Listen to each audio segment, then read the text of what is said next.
Next topic है multiple access techniques. हम satellite communication की बात कर रहे हैं, तो हम सैटेलाइट कम्युनिकेशन का यूज़ डिफरेंट सिग्नल्स को ट्रांसमिट करने के लिए और डिफरेंट सिग्नल को रिसीव करने के लिए कर सकते हैं।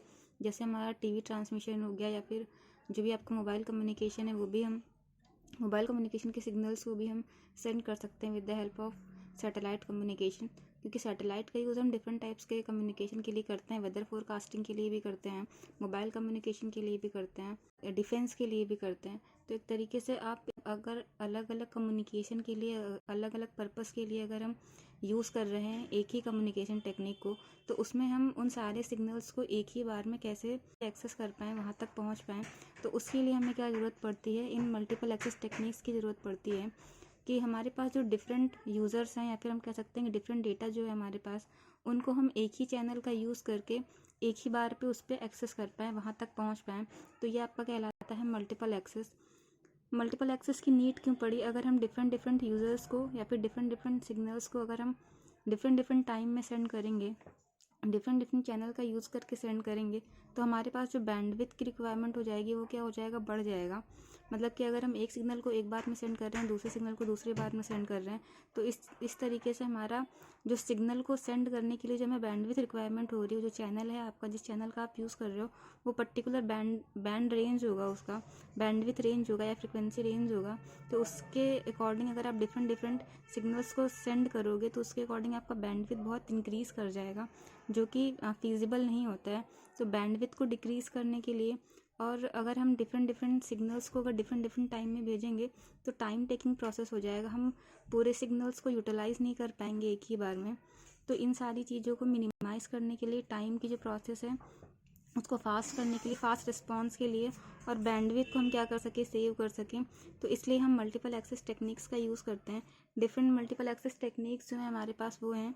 फर्स्ट मल्टीपल एक्सेस टेक्निक है frequency division multiple access, FDM है। Second is time division multiple access, TDM है। And third one is code division multiple access, CDM है। इन तीनों टेक्निक्स का यूज़ करते हैं हम डिफरेंट टाइप्स के सिग्नल्स को एक ही बार में एक ही चैनल का यूज़ करके सेंड करने के लिए। तो सबसे पुरानी जो टेक्निक है वो हमारी क्या है, FDM में है, फ्रीक्वेंसी डिवीजन मल्टीपल एक्सेस। तो इसमें हम क्या करते हैं, फ्रीक्वेंसी को हम क्या करेंगे, डिवाइड कर देंगे। फ्रीक्वेंसी को डिवाइड करके एक ही टाइम स्लॉट में हम डिफरेंट फ्रीक्वेंसीज़ को, या फिर डिफरेंट टाइप के जो आपके सिग्नल होंगे, चाहे वो डेटा सिग्नल हो गया, वीडियो सिग्नल हो गया, टेक्स्ट फॉर्मेट हो गया, कोई इन्फॉर्मेशन हो गई, तो उन सारे सिग्नल को एक ही बार में एक ही टाइम स्लॉट में सेंड किया जा सकता है with the help of FDM में। तो FDM में ये बहुत ही पुरानी टेक्निक है और ये एनालॉग टेक्निक है। जैसे ही हमारा डिजिटल टेक्निक का इन्वेंशन हो गया, जैसे कि हमारा टाइम डिवीजन मल्टीपल एक्सेस हो गया, तो उस केसेस में हमने FDM को यूज़ करना छोड़ दिया।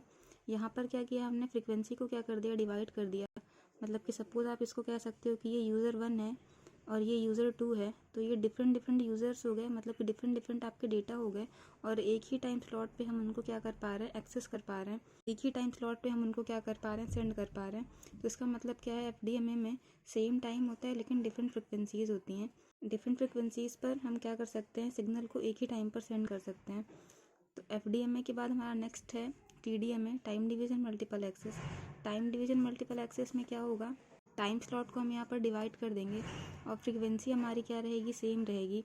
मतलब कि अगर हमारे पास फ्रीक्वेंसी रेंज इतनी है, ये हमारी क्या है, इतनी फ्रीक्वेंसी के लिए अगर हमने कोई टाइम दिया कि इस टाइम पर हमारा ये फ्रीक्वेंसी रेंज आ सकता है, और उसी फ्रीक्वेंसी रेंज पर हमने क्या किया कि अलग अलग टाइम स्लॉट्स डिवाइड कर दिए। ये आपका क्या है, टाइम का एक्सेस है।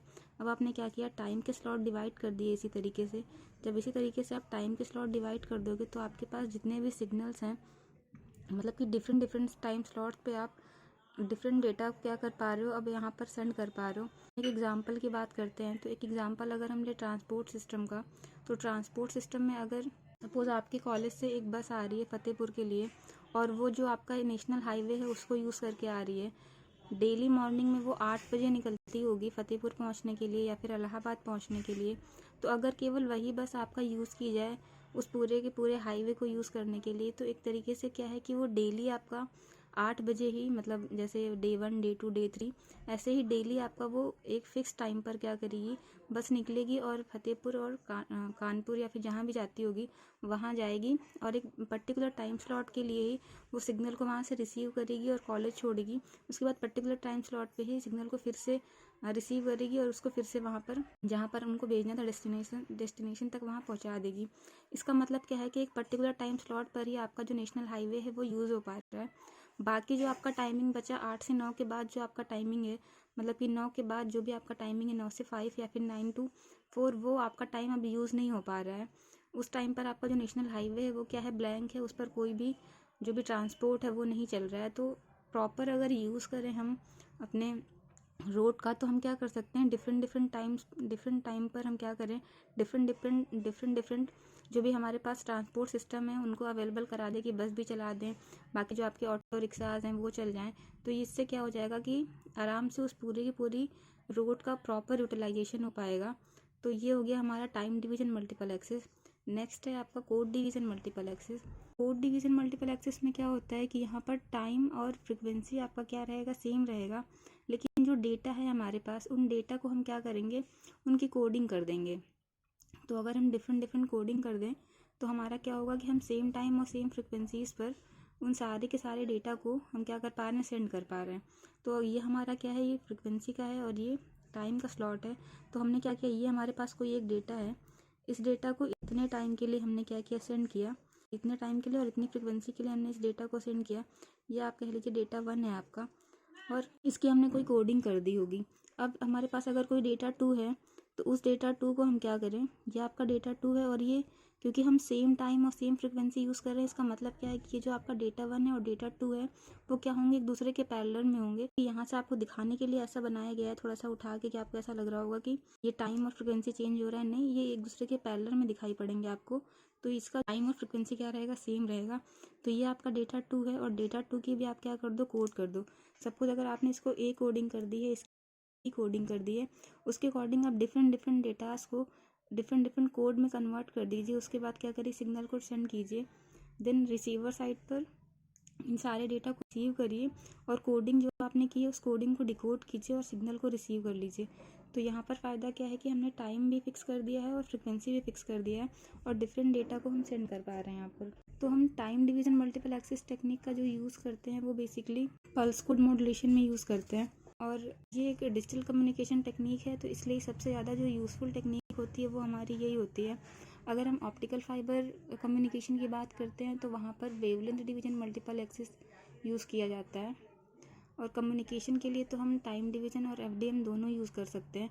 मतलब कि रिक्वायरमेंट के अकॉर्डिंग हमारा जो मल्टीपल एक्सेस टेक्निक होता है वो क्या होता है, चेंज होता रहता है।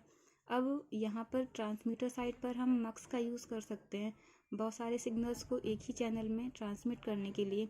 उसी तरीके से अगर हमें इन सारे सिग्नल को जो हमने भेजा है इनको अगर हमें रिसीवर साइड पे रिसीव करना है और अगर रिकवर करना है तो हम रिसीवर साइड पर डीमल्टीप्लेक्सिंग, जो कि मक्स का आपका मल्टीप्लेक्सिंग का अपोजिट प्रोसेस होता है, हम डीमल्टीप्लेक्सिंग यूज़ करेंगे रिसीवर साइड पर। तो रिसीवर साइड पर डीमल्टीप्लेक्सिंग यूज़ करके हम क्या कर सकते हैं, जो भी हमने सिग्नल भेजा है, डिफरेंट टाइप के सिग्नल जो हमने भेजा है उनको हम रिसीवर साइड पर रिकवर कर सकते हैं with the help of demultiplexing. तो ये था आपका पूरा मल्टीपल एक्सेस टेक्निक्स।